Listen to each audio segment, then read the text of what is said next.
What's up, Believe Nations? Greetings from Copenhagen, Denmark. My name is Evan. My one word is believe, and I believe in people more than they believe in themselves. And my hope is that a little bit of that rubs off onto you so you can create something amazing in this world. So to help you on your journey, today we're going to look at 5 lessons in life that people often learn too late, and hopefully you can pick it up a lot sooner. Lesson number 1 is don't sleepwalk through life. I advise students, as much as possible, look for the job that you would take if you didn't need a job. I mean, don't sleepwalk through life, and don't say it's all going to be great. I'll do this and I'll do that, and I'm just marking time till I get to be older. That, as I've told people, that's like saving up sex for your old age. I mean, it just is not it is not a good idea. Yeah.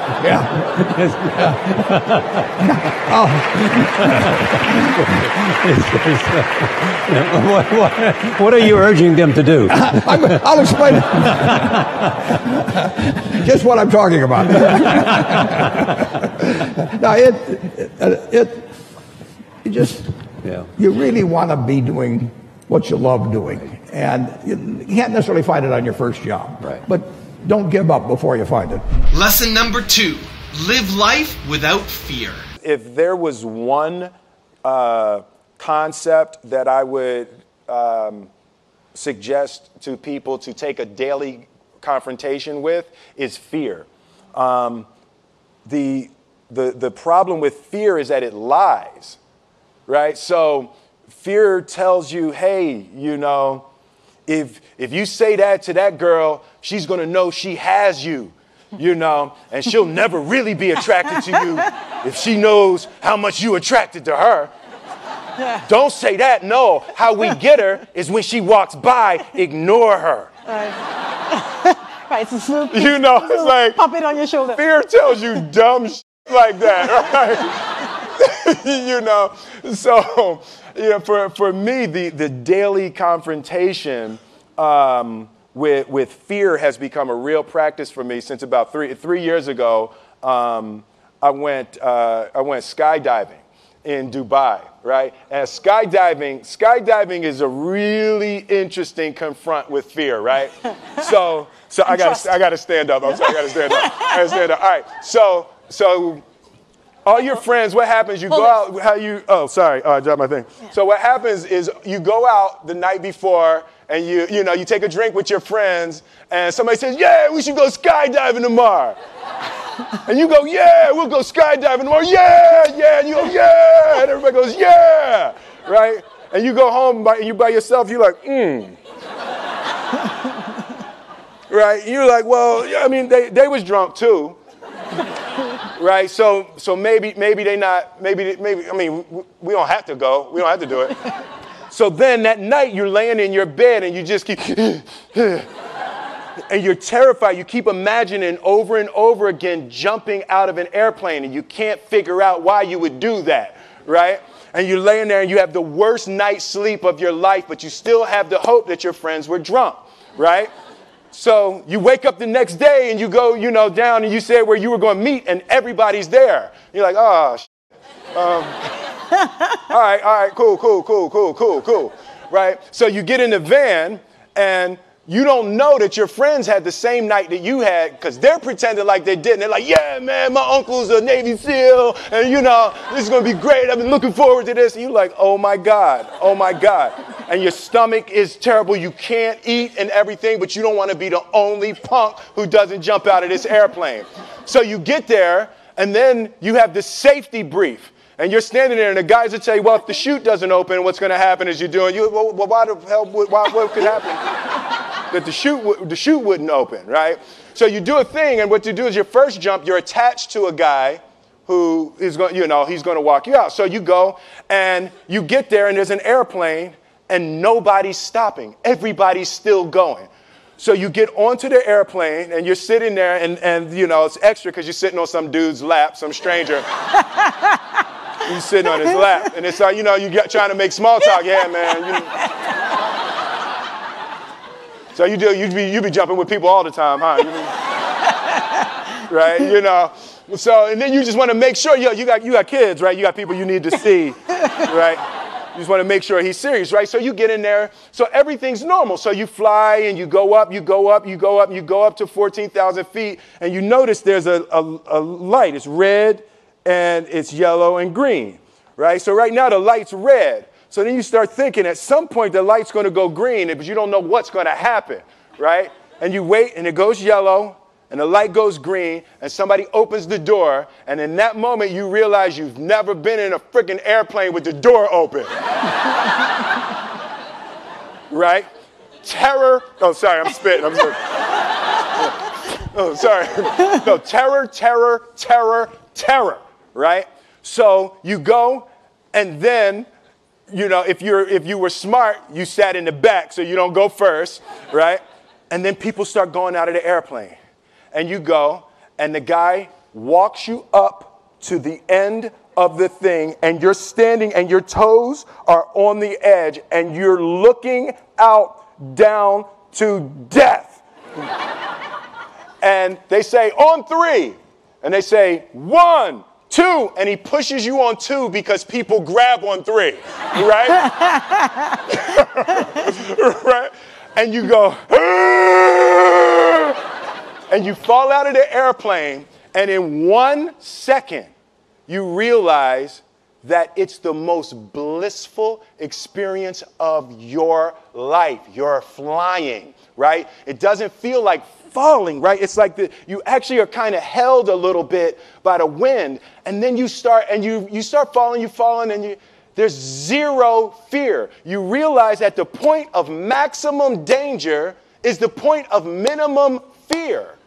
It's bliss. It's bliss. And you're flying. Right? And you're doing that. And then 20 seconds, 25 seconds, 40 seconds. And you have enough time to just kind of be like, oh, that's that building. I like that one. Oh, you can see the ocean. Right? You start doing all of that. And the lesson for me was, why were you scared in your bed the night before? What do you need that fear for? Just don't go. Why are you scared in your bed 16 hours before you jump? Why are you scared in the car? Why could you not enjoy breakfast? What did you need that? The fear is fear of what? You're nowhere even near the airplane. Everything up to the stepping out, there's actually no reason to be scared. It only just ruins your day. You don't have to jump. And then in that moment, all of a sudden, where you should be terrified is the most blissful experience of your life. And God placed the best things in life on the other side of terror.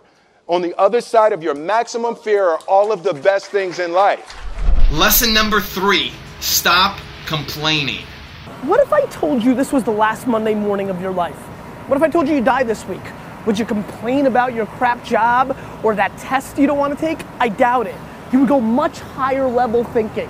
Well, that's really what it takes. It takes understanding that if you're not pumped right now, if you're begrudging what you're about to do, if you're not looking forward to it, look, I respect practicality. You gotta go through school because your parents want to. You gotta pay your rent. You got student loans. I get it. But please recognize the world we're living in. We're living in a world where there's so much more opportunity. This internet thing created way more opportunity for all of us. Way more. I mean, look, you might not even be alive. Like, your mom and dad could have had sex like 3 minutes later and you wouldn't even exist and you're complaining. You could have ended up being a bus, a tree. I just don't get the mentality of being head down sad on a Monday morning. I'm gonna make Monday morning my bitch. I'm gonna make you Saturday Monday morning. That's what I wanna do every morning, and that's what I want from you. Please, take a step back and think about how awesome it actually is. And then recognize that you can attack the world in a totally different way because you were lucky enough to be born during this era. Lesson number 4, know your destination. Imagine we're standing in a big empty room, right? And we're standing in one corner, and I give you a simple instruction. I want you to go to that corner in a straight line, right? Off you go, no big deal, right? Without telling you, I slip a chair in front of you. What do? You go around the chair. Now you just disobeyed what I told you to do. I told you to go to that corner straight line. But this is the amazing things about human beings, which is when we're given a clear destination, we use our own creativity and our own sense of innovation and our own problem-solving abilities to overcome obstacles to get to the destination. In other words, the destination is more important than the route, right? We are flexible about the route. We are obsessed with the destination.